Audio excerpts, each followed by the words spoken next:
IKEA sells a bookcase for about $60, and in real terms it is cheaper today than the day it launched in 1979.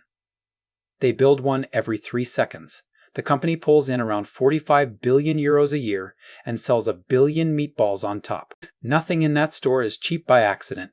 The low price is a machine built over 70 years, and most of it is designed to work on you. Here is how it works. IKEA started in 1943 with a 17-year-old and a box of matches. Ingvar Kamprad grew up on a farm in southern Sweden, bought matches in bulk from Stockholm, and sold them one box at a time to the neighbors for a profit. Then pens, then seeds, then Christmas cards, all by mail order.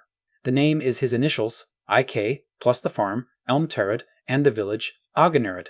So IKEA is basically a teenager's home address. Furniture came 5 years later. In 1956, an IKEA employee named Gillis Lundgren could not fit a table into his car, so he took the legs off. That table was the levee, and that moment is the entire business model. If the legs come off, the box gets flat. The flat box fits in a car, and the customer drives it home. No delivery truck, no warehouse of assembled furniture, no damage in transit. Flat pack was not a design idea. It was a shipping problem that became a company. A shipping container does not care what is inside, it charges for space. An assembled bookcase is mostly air. Flat, the same bookcase takes a fraction of the volume, so one truck carries the load of several. IKEA's designers treat the cargo pallet as the real customer. They have redesigned mugs so more fit on a pallet, and even cut the size of a sofa box to fit more sofas per truck. Every centimeter saved is shipped a few million times. You are the cheapest employee IKEA has, and you pay them. In a normal furniture store, someone assembles the chair, someone stores it, someone delivers it, and all three are on the payroll. At IKEA, you find the box in the self-serve warehouse. You lift it onto the trolley, you drive it home, and you build it with a little metal key. 3 jobs, 0 wages. The price on the tag is low because the labor is missing from it. You are the labor. In 2011, researchers at Harvard, Yale, and Duke ran an experiment and named it the IKEA effect. People who assembled a plain IKEA box themselves valued it far more than people who got an identical box pre-built. In one version, they were willing to pay about 63% more for the thing they built. Badly built, still loved. That is a gift to IKEA. The worst part of the experience, the assembly, actually makes you like the product more. They do not fix the pain. The pain is a feature. At IKEA, the price tag is designed before the product. A designer is handed a target, say a table for $9.99, and then has to invent a table that can exist at that number. Materials, thickness, number of screws, box size, everything is reverse engineered from the price. Most companies design a thing and then find out what it costs. IKEA decides what it costs and then finds out what the thing is. That is why nothing in the store is cheap by accident. The LACK side table has been in the catalog since 1979, and it is sold for under $10 for most of that time. It is not solid wood. It is a thin shell of board around a paper honeycomb, the same idea as a hollow door. Light, cheap to ship, strong enough for a lamp and a coffee mug. When costs rise, IKEA does not raise the price. It redesigns the table to take cost out, thinner legs, lighter core, smaller box. The price is sacred. The table is negotiable.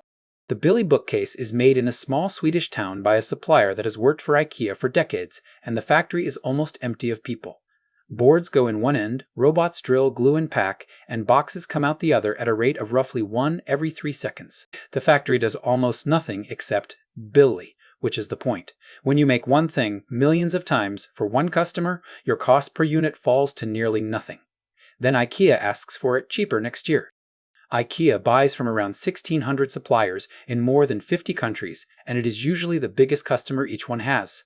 That is leverage. A supplier that builds its whole factory around an IKEA contract cannot afford to lose it, so it accepts lower margins in exchange for huge, predictable orders that run for years. IKEA also owns its own factories under IKEA Industry, mostly in Poland, and it is one of the biggest buyers of wood on Earth, using roughly 1% of the world's commercial timber. An IKEA store is a warehouse pretending to be a shop, and it is built where land is cheap. Not on the high street out by the motorway where a hectare costs a fraction of downtown.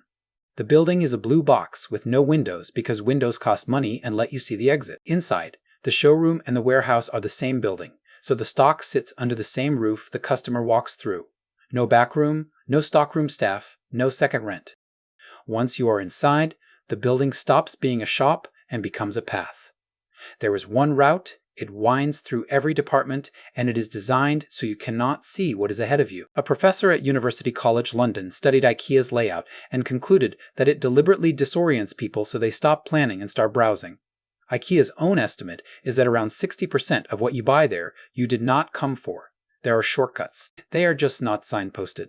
Those big bins full of cheap cushions and plastic hooks have a name inside IKEA. Bulla. The idea is that a messy pile of identical items signals abundance and low price, so you grab one without checking. The tiny stuff near the path, tea lights, picture frames, bag clips, is there to get your hands on the trolley early. Once you have bought one thing, the second is easier. IKEA calls them open the wallet products. They are not there for the profit. They are there to start you buying. Ingvar Kamprad said, "It is hard to do business with hungry customers, so IKEA built a restaurant in the middle of the maze. The meatballs are cheap on purpose." Food is around $2 billion of IKEA's sales, which would make it one of the bigger restaurant chains on earth by itself, and it barely needs to profit. A fed customer stays longer, walks the second half of the maze, and comes back next weekend partly for the food. The hot dog at the exit is the last handshake. For years, the most printed book on earth was not the Bible and not Harry Potter. It was the IKEA catalog. At its peak in 2016, IKEA printed around 200 million copies in dozens of languages and mailed them for free. It was a cheap shop window delivered to your kitchen table, and it told you the price before you ever saw the product, which is exactly how IKEA wants you to meet its furniture. In 2020, they killed it. The website does the same job for nothing. Every IKEA product has a Swedish name, and that system exists because the founder was dyslexic. Kamprad struggled with item numbers, so he named products instead, with rules. Sofas and bookcases get Swedish place names, beds get Norwegian ones, rugs get Danish, bathroom items get lakes and rivers, children's items get animals. It is free branding, it works in every language, and it turns a product code into something you remember. Nobody remembers Article 4712, everybody remembers Billy. The man who built this was worth tens of billions and flew economy. Kamprad drove a 20-year-old Volvo, bought his clothes at flea markets, reused tea bags, and once told staff that wasting resources is a mortal sin. That line is from a booklet he wrote in 1976 called The Testament of a Furniture Dealer, which every IKEA employee still gets. The company's obsession with cost is not a strategy someone invented in a meeting. It is one man's personality, scaled to 50,000 products. This is a machine built by a man with a past. As a teenager, Kamprad was involved with a Swedish fascist movement which came out in 1994, and he called it the greatest mistake of his life. And in 2012, an independent report confirmed that in the 1970s and 80s, some IKEA products were made by political prisoners in East Germany, which IKEA publicly apologized for. Neither is the reason the furniture is cheap today, but when a company prices this hard for this long, it is worth knowing who built the habit. IKEA is not one company, and that is on purpose. The stores are run by the Inca Group, owned by a Dutch foundation.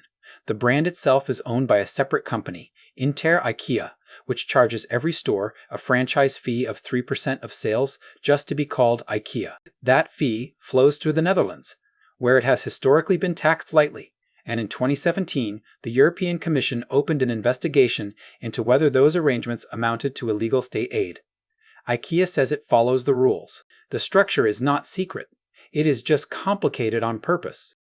When you use 1% of the world's commercial wood, you stop renting the forest and start buying it. IKEA's investment arm owns hundreds of thousands of acres of forest across Romania, the Baltics, and the United States.